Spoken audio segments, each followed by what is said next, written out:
sai da tua terra, da tua parentela e da casa de teu pai e vai para a terra que eu te mostrarei. De ti farei uma grande nação e te abençoarei e te engrandecerei o nome. Sê tu uma bênção. Abençoarei os que te abençoarem, amaldiçoarei os que te amaldiçoarem, e em ti serão benditas todas as famílias da terra. Partiu, pois, Abrão, como lhe ordenara o Senhor, e leia comigo, e Ló foi com ele. Mais uma vez, e Ló foi com ele. Capítulo 13, verso 1. Saiu, pois, Abrão do Egito para o Nequebe, ele, sua mulher e tudo o que tinha, e mais uma vez junto comigo, e Ló com ele. E Ló com ele. Que o Senhor nos abençoe através da sua palavra e do seu Espírito Santo, em nome de Jesus. Podem sentar.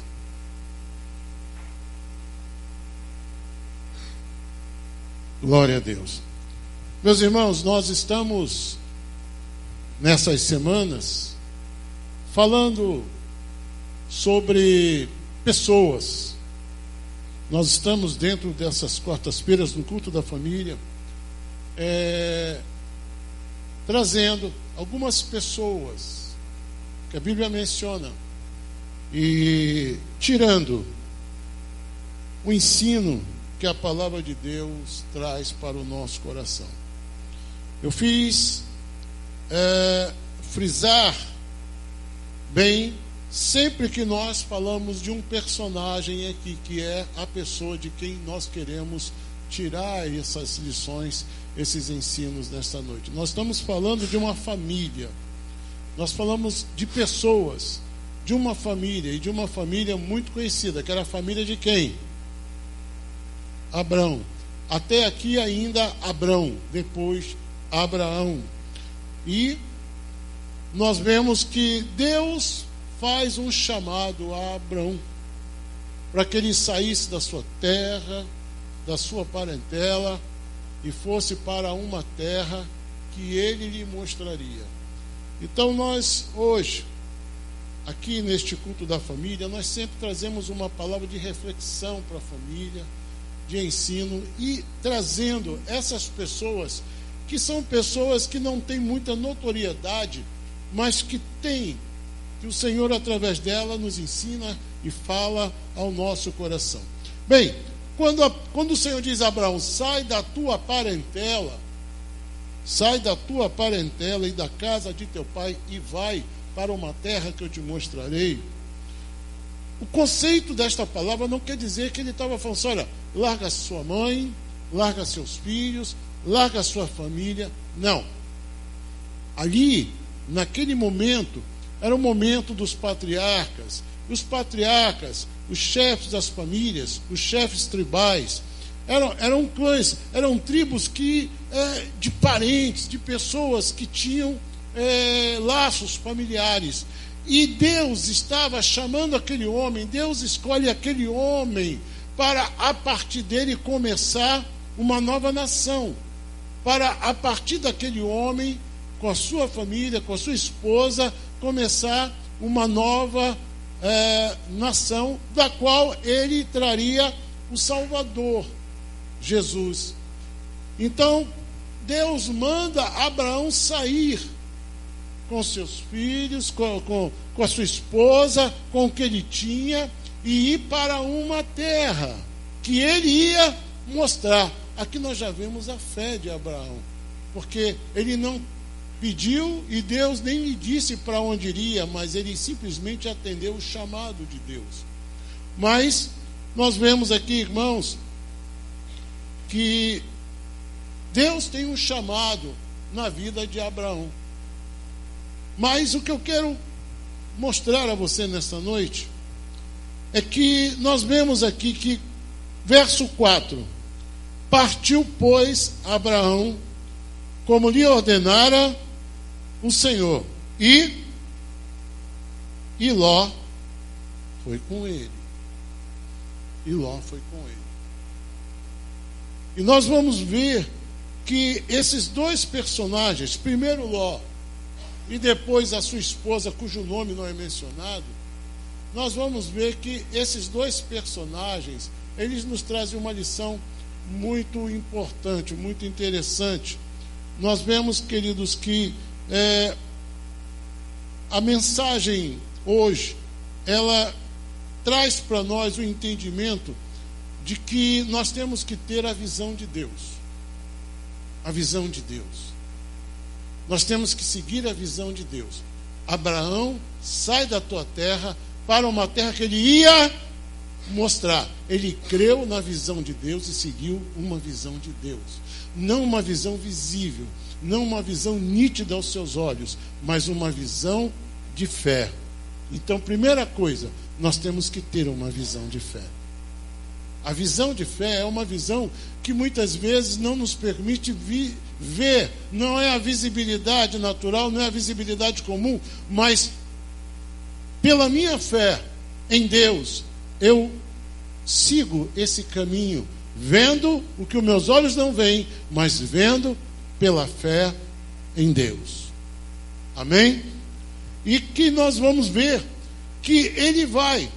E diz a palavra que Ló foi com ele. Aqui surge. Ló era sobrinho. Ló era parente. E Ló vai com ele. A Bíblia diz que Ló foi com ele. É isso que a Bíblia diz. Não está claro se Abraão convidou ele ou se Ló se ofereceu para ir com ele. Uma coisa eu sei, não foi Deus que disse para ele ir. Alguém, ou os dois, acharam que era uma boa ideia. Abraão leva, ou Ló se oferece para ir. Mas o fato é que nós vamos ver que nada de significante acontece enquanto Ló está com ele. Nós percebemos também que Deus chama Abraão, fala com Abraão, e não vemos nada que Deus falando com Ló. A aliança que Deus fez foi com Abraão. As promessas foram para Abraão.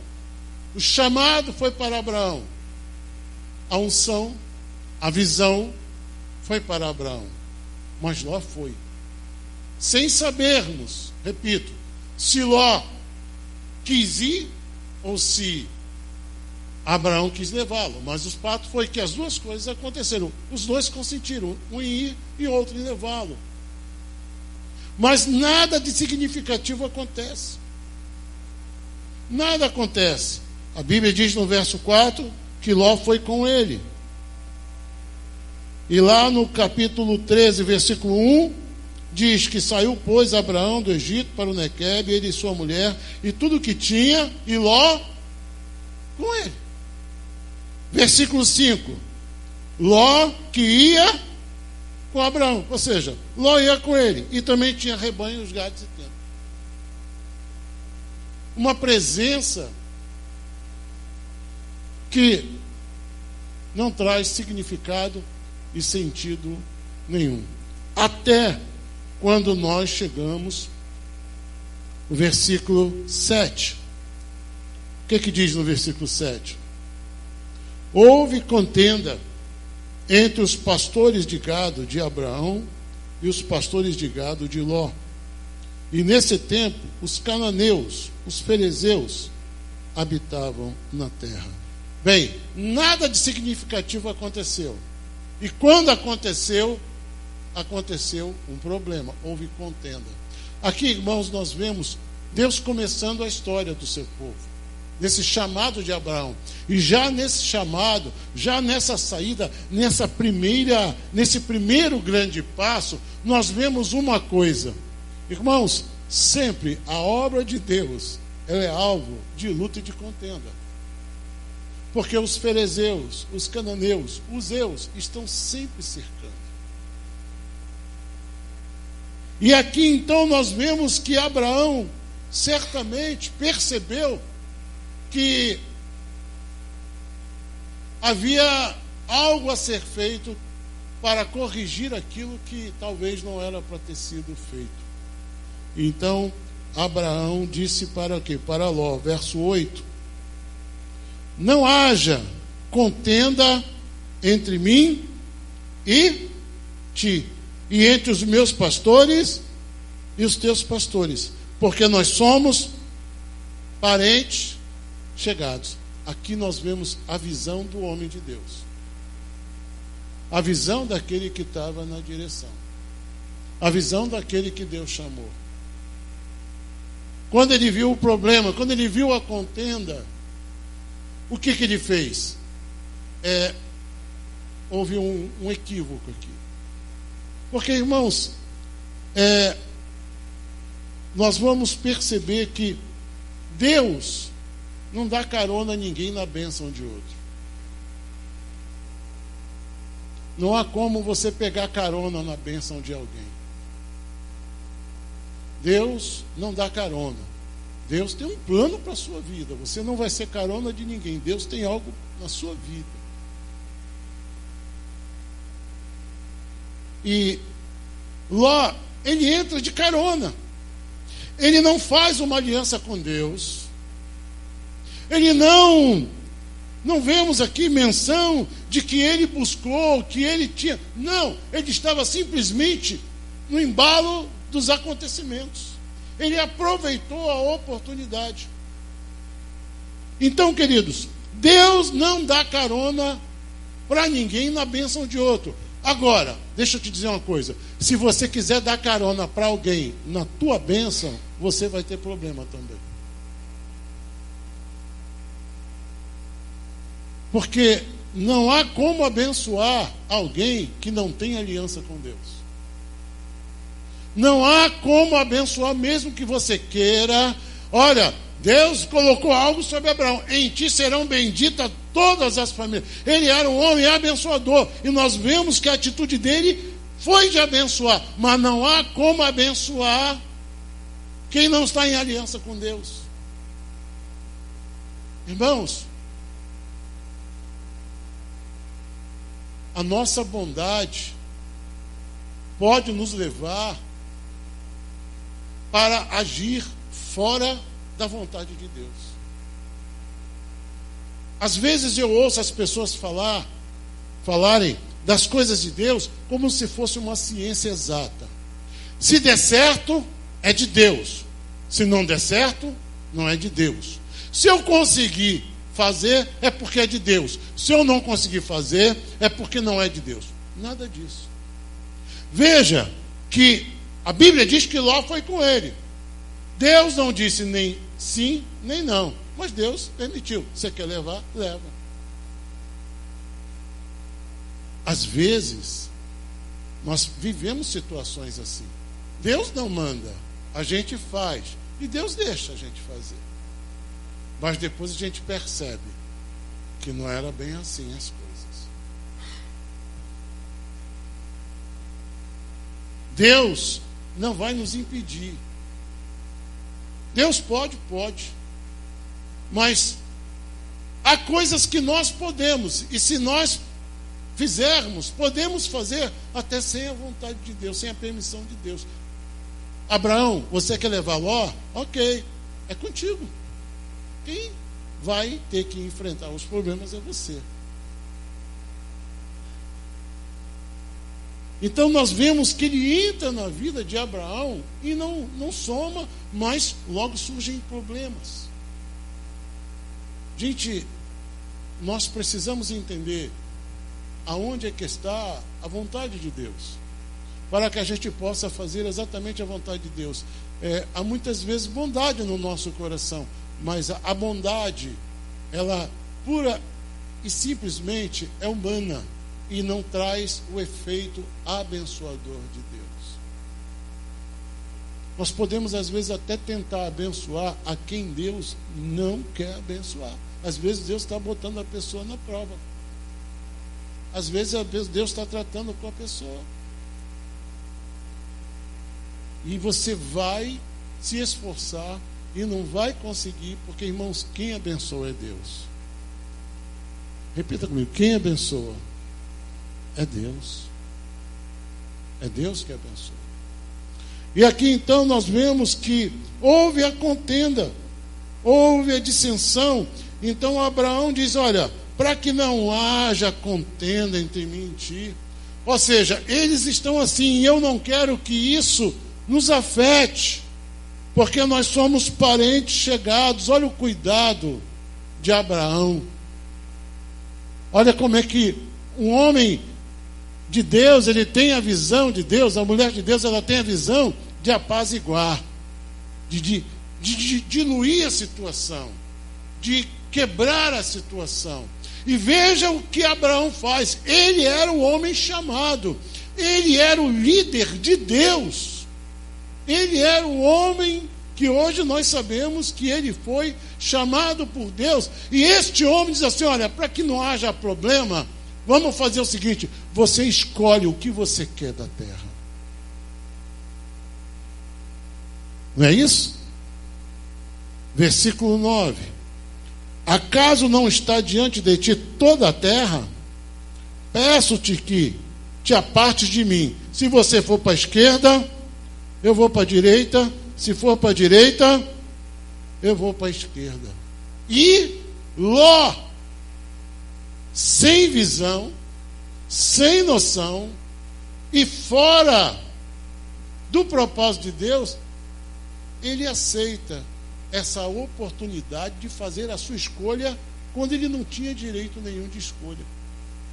Irmãos, o crente, ele não pode ser oportunista. A gente tem que saber o nosso lugar. Ló não entendeu o seu lugar, não soube o seu lugar. O certo, a bênção era o quê? Que ele não, Abraão, diga para onde eu devo ir, eu irei.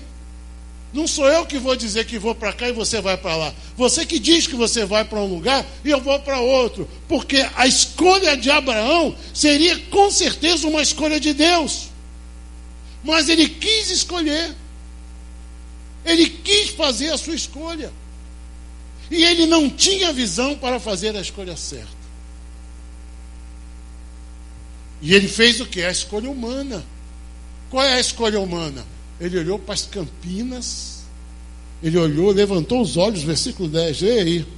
E levantou Ló os olhos e viu toda a campina do Jordão, que era toda bem regada. Olha só, ele olhou e ele escolheu o melhor para ele. Ele foi oportunista.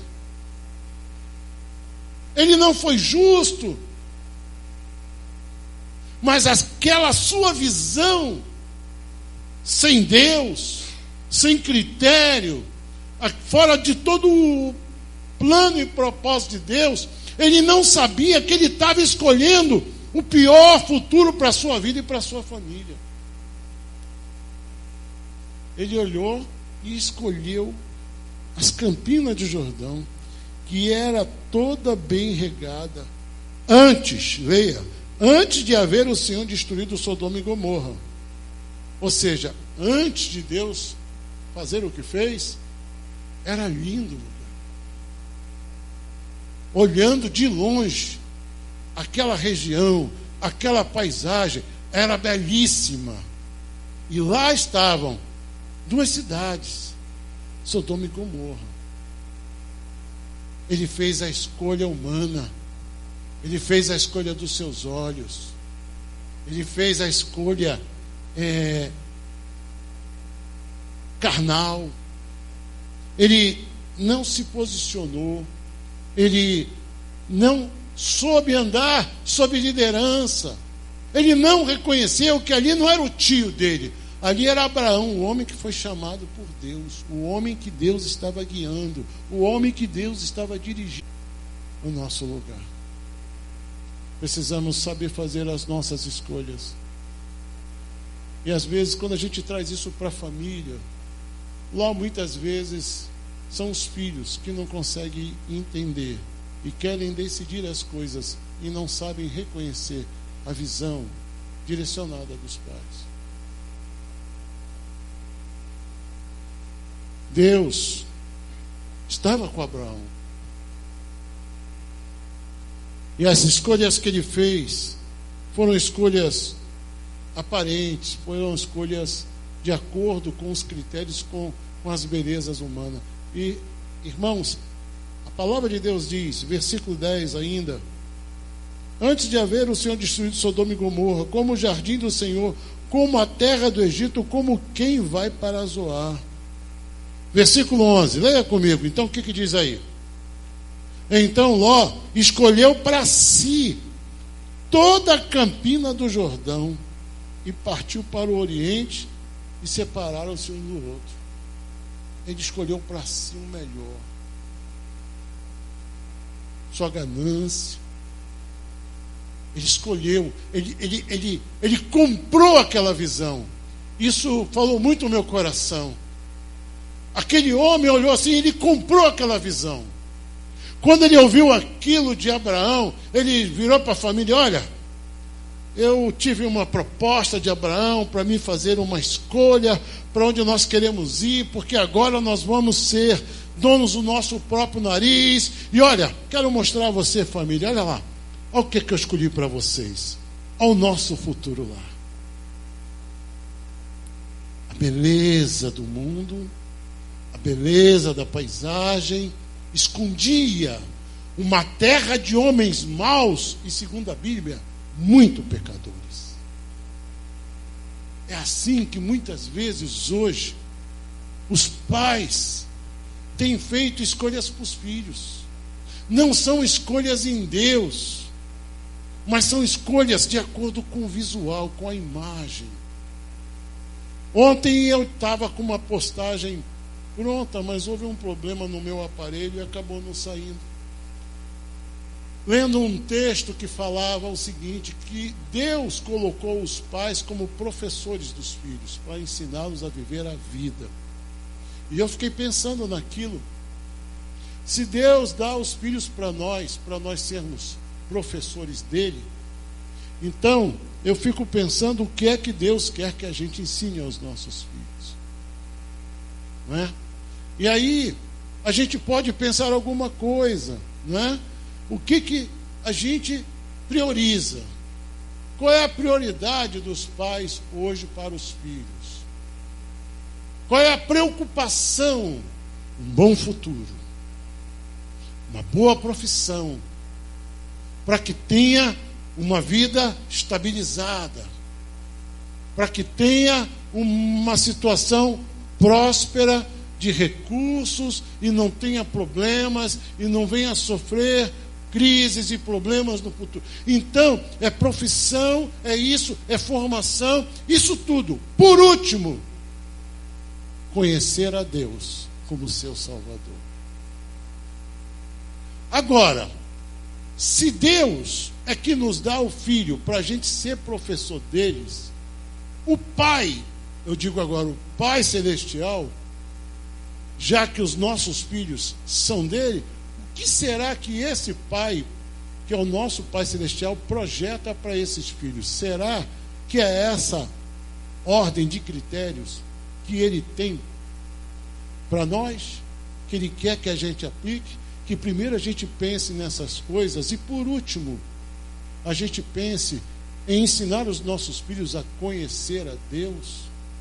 Às vezes forçamos os filhos nos estudos, forçamos os filhos nos cursos, em todas as coisas, mas somos light com a palavra de Deus.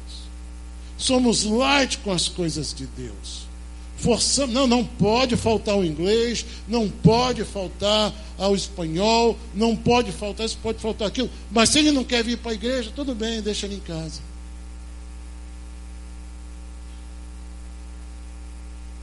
E o que fica? E o que resta? O que Deus quer? Será que Deus nos deu os nossos filhos para vê-los passar por essa vida e não tê-los na eternidade? Mais do que qualquer outra coisa que a gente possa pensar ou imaginar ou projetar para os nossos filhos, o que Deus quer é que os nossos filhos conheçam a Deus, temam a Deus e andem com Deus, e com Deus eles serão abençoados. Na bênção de Abraão. Mas sabe o que acontece? A gente olha para as Campinas do Jordão e diz assim, já estou imaginando meu filho lá. E lá está Gomorra e Sodoma. Quantos pais sonharam, se desdobraram, se sacrificaram para colocar os filhos numa faculdade, numa universidade, e lá, além de conhecer a ciência, os estudos, eles conheceram também o mundo numa dimensão maior. Sodoma e Gomorra tem sedes lá. Conhecemos muitos pais de filhos que nunca tiveram um caminho na vida, mas quando colocaram os pés dentro da universidade, aquilo que era um sonho para os pais se tornou um pesadelo. Muitos conheceram o vício, muitos conheceram a droga, muitos conheceram o álcool e a prostituição. E eu digo isso com o apoio de professores de faculdade que eu conheço que dizem, é exatamente isso. Porque as Campinas do Jordão, a imagem, a visão, é isso que bateu forte no meu coração. Qual é a visão que a gente está vendendo para a nossa família? A gente pensa assim, olha, é lá que nós vamos ter o nosso futuro, vai se formar e coisa e tal, sabe? E a palavra de Deus diz, lá no capítulo 12, eles se separaram um do outro, amém? Foi cada um para o lado. Ló fez as escolhas, não é? Então, versículo 12: habitou Abrão na terra de Canaã. E Ló habitou onde? Nas cidades da Campina, e ia armando as suas tendas até Sodoma. Ia armando as suas tendas até Sodoma. Às vezes, a gente tem uma imagem. Querido, naquela época, imagine o quanto atraía a família de Ló os sons das festas de Sodoma e de Gomorra. A movimentação das festas, do agito, das baladas de Sodoma e de Gomorra. E eles foram armando as suas tendas, foram se aproximando, e o tempo não dá. Mas quando eles foram morar lá, quando eles se viram lá dentro, eles se viram em meio ao quê? A podridão e que o mundo tem e que destila pelas ruas e avenidas deste mundo. E que muitas vezes os pais não sonham sonhos de Deus para os filhos, mas às vezes até abrem as portas para conhecer Sodoma e Gomorra. Pagam o ingresso para os filhos conhecer Sodoma e Gomorra. Compram um abadá para os filhos conhecer Sodoma e Gomorra. A visão é uma visão aparentemente assim. Quem vai imaginar que aquelas campinas belíssimas, aquilo ali escondia? Mas nós sabemos. A visão deste homem levou a sua família para um estado de crise. Porque nós sabemos, lá no capítulo 19, vamos avançar para o capítulo 19.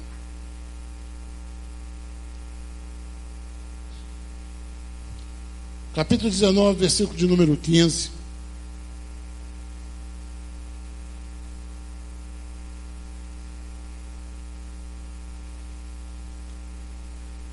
Gênesis 19, 15. Como é que diz a palavra?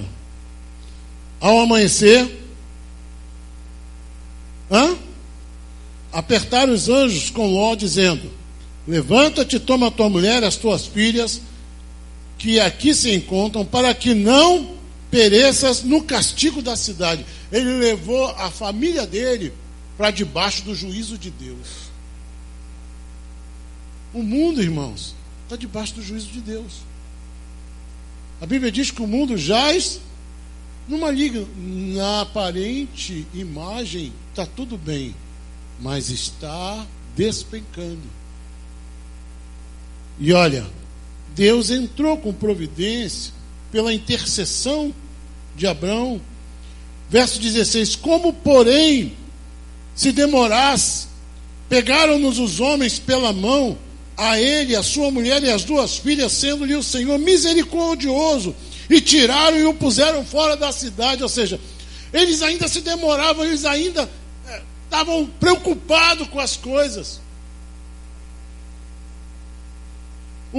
A cidade estava prestes a sofrer o juízo de Deus, e eles estavam preocupados com as suas coisas. Gente, isso é complicado. A gente às vezes está preocupado com muita coisa, e este mundo está debaixo de um juízo. Não pense que as coisas vão melhorar. Não sou fatalista, irmãos, mas é a palavra de Deus. Deus é amor, mas Deus é justiça, Deus é juízo. Deus vai cumprir a sua palavra. Um homem que se levanta com impiedade diante de Deus, ele vai pagar o preço da sua impiedade. E o mundo está vivendo isso. E pela misericórdia de Deus, os anjos pegam eles, tiram eles da marra. Gente, como é que Deus é bom? É a misericórdia de Deus. E tirou eles de lá. Mas olha, tinha um detalhe. Eles foram colocados para fora da cidade. E fora da cidade, verso 17, disse um deles para Ló: livra-te, salva a tua vida e não olhes para trás. Ou seja, não olhes mais para aquele lugar que um dia você olhou e desejou e levou a sua vida para lá. Não olhe mais para lá. Você agora está saindo, você foi tirado de lá. Deus te tirou. Agora, olha para frente, salva a sua vida. Gente, eu vejo essa palavra, a palavra para a igreja. Igreja, salva a sua vida, meu irmão. Salva a sua vida, não olha para trás. Não olha para o Jordão, não olha para as Campinas. Deus nos tirou de lá pela misericórdia. Não olhe para trás. Nem pares em toda a Campina. Foge para onde? Foge para o monte, para que não pereças. Foi a palavra de Deus para eles. A palavra de Deus nos diz que aquele homem que tinha comprado aquela visão e vendeu aquela visão para sua família, ele ouviu essa voz e atendeu, seguiu. Mas ele vendeu tão bem aquela visão para sua família que a sua mulher não resistiu. Versículo 26. O que diz aí? Capítulo 19, versículo 26. Diz: e a mulher de Ló olhou para trás. E a mulher desobedeceu. Quando a gente olha para isso aqui, às vezes a gente fala assim: a mulher de Ló, a gente fala com crítica, né? Como que condenando a atitude dela. Mas parte da culpa foi o seu marido, que comprou a visão e vendeu para a família. Às vezes, a mulher olha para trás, o filho olha para trás, a filha olha para trás, o marido olha para trás, mas às vezes, quem vendeu a visão, comprou a visão das Campinas. Comprou a visão do mundo. Não comprou a visão de Deus. Nós temos que comprar a visão de Deus. A visão que Deus, olha, Abraão, segue para uma terra que eu vou te mostrar. Vai pelo caminho. E Ló deveria entender isso e falar: não, os meus pastores vão aquietar, não vai ter problema, mas eu vou ficar contigo, porque a bênção está contigo. A não ser que o Senhor diga: vá para lá. Aí eu vou e o Senhor vai para o outro lado, mas eu não vou decidir. Porque a gente faz escolhas que a gente não conhece. A gente toma decisões que a gente não tem base para tomar. Ele estava ali, não foi porque foi um propósito de Deus, ele estava ali porque ou ele ou Abraão. E olha, a gente vê que a vida de Ló, na vida de Abraão, não trouxe nenhum benefício. Ele arrumou problema, ele foi preso com toda a família, ele foi levado cativo. Abraão teve que resgatá-lo, teve que entrar em guerra, em conflito, ele só trouxe problema. E às vezes você percebe de algumas coisas que você faz que só lhe traz problema. Só problema. Só problema. Você não consegue ver um significado importante ou bom para aquilo. Então, nessa noite, eu quero parar por aqui para podermos orar e abençoar a vida dos irmãos com a oração da fé. Mas eu fico com o meu coração muito reflexivo quando eu vejo aqui que, apesar dos erros iniciais, as coisas se tornaram pior porque um homem comprou a visão que não era de Deus. Comprou a visão que ele concebeu no seu coração. Aquilo que ele achou que era o melhor para ele. E ele colocou a sua vida, colocou a vida da sua família dentro de uma situação que nós vemos que a mulher de Ló olhou para trás e porque desobedeceu, ela foi transformada numa estátua de sal. Por que ela não teve um infarto? Por que ela não teve um derrame? Porque simplesmente ela não caiu dura. Para que serve uma estátua? Sempre para lembrar alguma coisa. E no caso dela, para lembrar a desobediência, de olhar para trás, de desviar o olhar da onde Deus está mandando nós olharmos, e de tomarmos uma direção olhando para o outro lado. Que Deus nos abençoe. Amém? Vamos ficar de pé. Eu estarei, como temos feito toda quarta-feira, estarei aqui orando, abençoando a vida dos irmãos. Em nome de Jesus. Curve a sua cabeça. Feche os seus olhos. Glória a Deus. Venha estar aqui comigo, por favor. Venha, Jorge. Venha, Antônio. Venha, irmão Lete. Venha estar aqui comigo, por favor. Glória a Deus.